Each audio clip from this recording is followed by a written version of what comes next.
My name is Sam Connelly, and I'm an educator at the Children's Museum and Theater of Maine. And today starts off our very first of a new series called Sundays in the Kitchen. So we're going to be coming to you live at 10:30 on Sunday mornings for the whole month of May, doing science and learning and math and stories and literacy and all sorts of activities in the kitchen that you can do with your kids and your family, or maybe you just want to do on your own. Whoever you're with, these recipes should be good for anybody. So today we are going to be making pizza dough. So has anybody ever eaten pizza before? What's your favorite kind of pizza? Sometimes I'm in the mood for like a veggie pizza with tons of toppings, and sometimes I just like plain old cheese. It depends. So today I'm going to teach you how to make some pizza dough. Maybe you want to cook along with me, or maybe you want to use this later on for a reference, but we're going to get all into the science of cooking today. Okay, so the stuff that you're going to need is, well, you might need some of this stuff as yeast, but I'm going to give you an alternative as well. So if you don't have yeast, you can still make pizza dough too. So I've got some yeast, I've got some olive oil, I have some warm water. I wish you were here, you could feel the bottle's pretty warm. Warm is important. I've got some salt. Not sugar, I promise. And then I have 2 different kinds of flour today. So once again, if you've got some bread flour and you want to use bread flour, you're welcome to do that. It's just an option though. You can use all-purpose if you'd like as well. And we're going to talk about the differences between all-purpose and bread flour. Bread flour just happens to have more protein in it of that glucose that helps stretch out the bread and give us lots of those air bubbles. All right? And then, if you don't have yeast, you can use a little bit of this. This is baking powder. So we're going to get some of those air molecules going, either with yeast or with baking powder. So I'll give you that in just a second. Okay, so without further ado, let's get going. So yeah, while we go, I'll talk about the science, and if anybody has any questions, I've got my computer up so I can answer them as we go. So yeah, all right, let's get started. So the first thing that you want to do is you want to make sure you're on a nice flat surface. So I actually like to make my pizza dough on my countertop. So I'm gonna cook it right here, or I'm gonna mix it right here on my countertop. So I just made sure it was nice and clean. If you've got a scraping tool, that's fine. You can even use a spatula. All right, so the first thing that I'm gonna do is I'm gonna use my, this is my bread flour. So I've got a little more of those proteins in it, and we'll talk about that in a second. I'm gonna take a big scoop. So I need 1 cup. I'm going to scrape off the top. Just plop it right on my counter. 1 cup. And then 1 tablespoon. Okay. And then my all-purpose. This is so weird not having kids doing this for me. I wish you guys were with me to help measure. This part's a little boring, huh? 1 cup, and then I'm just using the butter knife to scrape it off, get it nice and even. It's more about the ratios. You want to make sure that you don't have too much flour or too much water with our dough. So 1 cup of the all-purpose, 1 tablespoon, so just the same. Tablespoon, and then I'm going to do 2 teaspoons. There's my teaspoon right there. 1 teaspoon, and then 2 teaspoons. Okay. All right, so now that I got that, I gotta get my yeast going. So yeast is this really cool thing. This is active dry yeast. You can also use starters. But what this stuff is, I'll pour some of it out, is a kind of a microbe called a fungus. So check it out. It doesn't look like it's alive because it's been put in what's called suspended animation. So that means that it's stopped. They stopped it from being alive just for a little bit. Yeah, so they've preserved it. So that active dry yeast, when we mix it with our water, it's gonna waken it up again. So it might seem like each one of these little teeny things are the yeast, but within like a teaspoon of it, I think there's like 20 million. So, yeah. So 1 scoop of these, or no, it's like 1/8 of it, yeah, even smaller. So about 1/4 of a teaspoon is 20 million of those molecules, so much more than you can actually see. All right, so the next step I'm gonna do, I'm gonna take my warm water. Where did I put my, oh, there's my cup. Okay. And I'm gonna get about a cup of my warm water. A little less than a cup.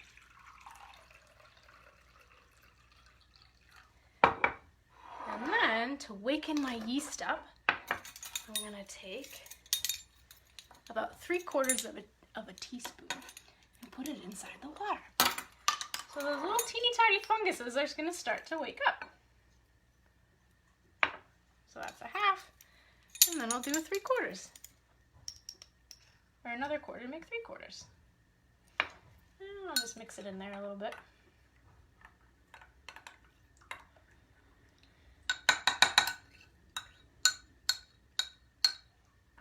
All right, your little yeast funguses are gonna start waking up. Hey guys. They're gonna wake up and they're gonna start to be nice and hungry. All right, and then you can add about a teaspoon of olive oil, and I'm not gonna measure this. Teaspoon of olive oil. All right, so let me clear the table. So you want to make sure your hands are nice and clean, washing with soap and water for those 20 seconds. And then I'm gonna pop the yeast back in the refrigerator so that they stay nice and alive. Okay, so what I'm gonna do is I'm gonna create, oh, I forgot my salt, okay. Sorry guys. And then about a teaspoon of salt goes right in.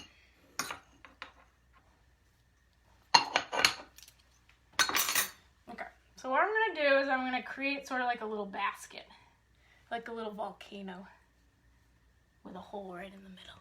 Okay, can you see that hole in there? Nice. And I'm going to slowly drizzle my yeast and my water and my olive oil. I'm going to start to mix my dough in together. It's going to get really sticky and pasty.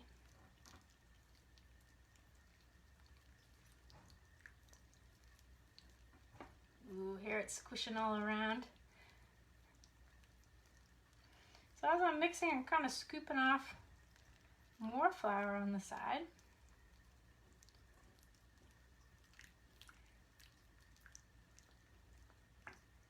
All right. My volcano's getting bigger.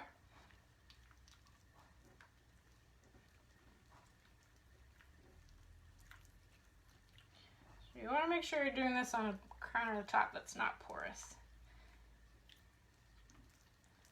So any old laminate countertop will work, but you don't want that water to be able to get in, so I wouldn't do it on like a wood table or anything. All right, I'm gonna finish it in. And for this step, I just want to make sure that everything's mixed together. So for about 3 minutes, I'm gonna get everything mixed in.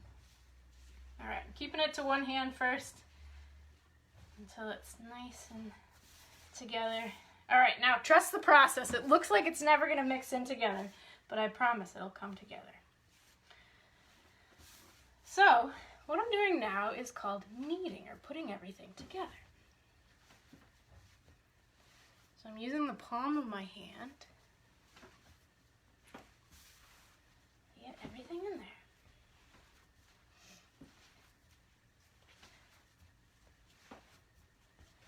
So I'm mixing in that yeast, that little fungus with the water, and then I have the bread flour. So bread flour has something in it, has some sugar chains in it, that are actually going to be great at feeding our yeast. We'll talk about that in just a second. Maybe I should add a little more water. So depending on how dry your house is, like this is looking a little dry right now. So I'm just gonna get a, fill up my cup with a little bit more water. And see, when I'm adding a little more water, I'm just using my fingertips. I'm not even, oh jeez. My apron's getting, I'm not even using a ton. I just want to combine it all.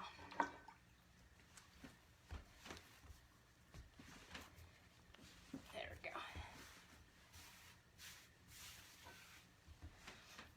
Okay.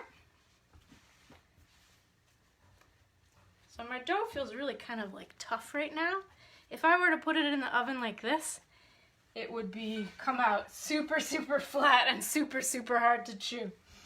Okay. But what I'm going to do is I'm going to stick it on the counter. Make sure you get a little bit of flour there. Stick it on the counter, and then you want to cover it up for 3 minutes. All right, we got some time.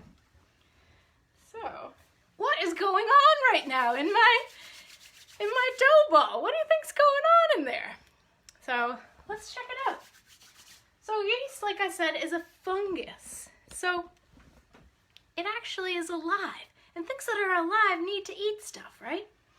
So what's happening to my yeast molecules? Let me bring you down again so you can see. Check it out. So let's pretend these little white balls are my yeast molecules. And then these little purple things here are some sugar chains that are inside the bread. So what happens when I put the yeast in water is that these sugar chains start to break apart. And what happens once they break apart is the yeast can gobble them up. So the yeast gobbles all those sugar chains up, uses it as food, and then what the yeast produces are two things. So it produces carbon dioxide and a little bit of ethanol, which are both gases, or both alcohols. So both of these things get baked off when you put them inside the oven, but those gases are what create those big bubbles inside the bread. So it gives us those fluffy air pockets that make bread really crispy and chewy. So yeah, that's what's happening inside with the yeast. There's another process going on though right now that we're going to get to in just a second, when we're kneading. So when we knead the bread, that's when we're using the palm of our hands to squish it down. And that's actually helping. So remember we talked about bread flour has a little bit more protein in it? So that bread flour, that protein in the flour, helps make something called gluten. And you may have heard of gluten before. Gluten is made out of 2 parts of a protein. And at first, they're really just floating around. But when you knead them, they come together and they stretch out. So remember those molecules, those carbon dioxide and ethanol that we were creating? We want to trap those gases inside our bread. So the more stretchy our dough is, the better it's going to be at trapping those molecules. So we want that gluten to form when we're making bread, unless you're making different kinds of bread. But yeah, for this pizza dough, we want to trap that air. We want it to be nice and fluffy and crispy. All right, let's check my dough. Check it out. So it should be a lot softer now. It does have some stretch to it. So right now I'm going to do some kneading. So just like, remember those 2 proteins, I don't want them apart and crinkled up. I want them together and stretched out. So what I'm going to do is I'm going to knead my dough. So remember, I'm using the flat hand of my dough, and I'm squishing my dough together just like this.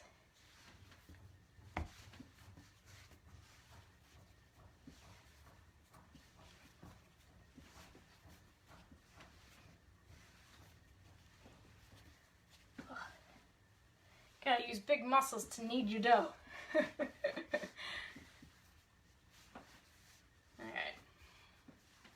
So you want to do this for about 3 minutes. Should we sing a song while we're kneading? You ready? Let's sing 5 Green Speckled Frogs. How about that? Alright, you ready? 5 green and speckled frogs sat on a a speckled log, eating some most delicious bugs. Yum, yum. One jumped into the pool where it was nice and cool. Now there were 5. One jumped in, now there's 4. 4 green speckled frogs. Oh no. 4 green and speckled frogs sat on a speckled log, eating some most delicious bugs. Yum, yum. One jumped into the pool where it was nice and cool. Now we have 4. 1 got eaten, now we have 3. 3 green speckled frogs. Oh no. 3 green and speckled frogs sat on a speckled log, eating some most delicious bugs. Yum, yum. They jumped into the pool where it was nice and cool. Now there are 2 green speckled frogs. Oh no. 2 green and speckled frogs sat on a speckled log, eating some most delicious bugs. Yum, yum. All right, I'm going to pause there just for a sec. Because once your bread is all together and you've given it some nice kneads, you got to let it sit. So we're going to let my dough sit for 15 minutes. So I'm going to leave you there 15 minutes and then give it another 3-minute knead. So start with a 3-minute knead, set for 15 minutes, and then another 3-minute knead. And then what you can do is, I'll show you right here, your dough should be nice and soft and fluffy. Mine's kind of tough right now, but after it sits for the 15 minutes, it should be much nicer. What you're going to do is divide your dough in half, just like this. And then you can take the dough and kind of form little balls, and that's when the magic's going to happen. So that's when our little yeasties are going to start eating. All right. And then I can cover it up and let them sit. A wet cloth is usually the best, and I even sprinkle a little flour on them. A little bit of flour. And then I let them sit. So depending on how warm and how moist your kitchen is, it should be about 2 to 3 hours to rise. And your dough should double in size. So you want to keep track of it. When you poke it, it should spring back to life. So check this out. When I poke mine, does it spring back? No. So this guy needs to sit for a while. So I'm going to let it sit for about 3 hours. For 2 hours. And then when I poke it and it comes back to life, that's when I know it'll be good to go. So remember, combine your ingredients together, mix them together for about 3 minutes, let it sit for 15 minutes, mix it again, divide it into 2 parts, and then you're gonna let it sit for 3 hours.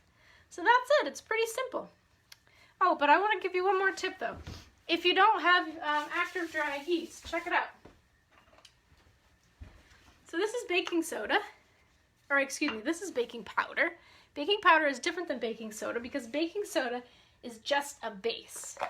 Baking powder is an acid and a base. So check it out.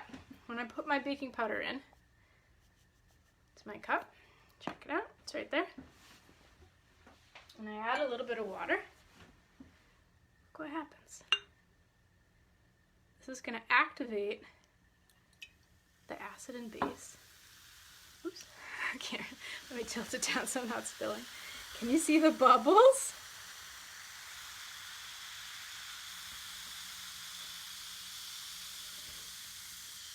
So that's another way to create a gas. It's not as great as yeast, but it'll give you a little bit of bubbles inside that dough.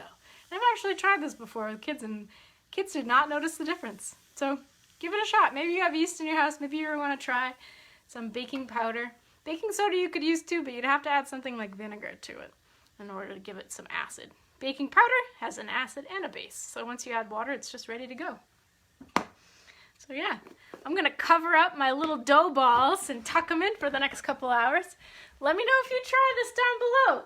Let me know how your pizza tastes. Oh, a tip for the pizza too. Make sure your oven is really, really hot. So I usually put my oven to about 525 is what I really like. So, all right. Bye, guys. Take care. We'll see you tomorrow with some behind the scenes at the museum and theater with Tara is going to be there telling you, I believe, about Maggie the cow and how she works. She's an old gal at the museum and theater. And then next Sunday you can join us for another cooking program. All right, kiddos. Let me know how your pizza dough goes. Bye.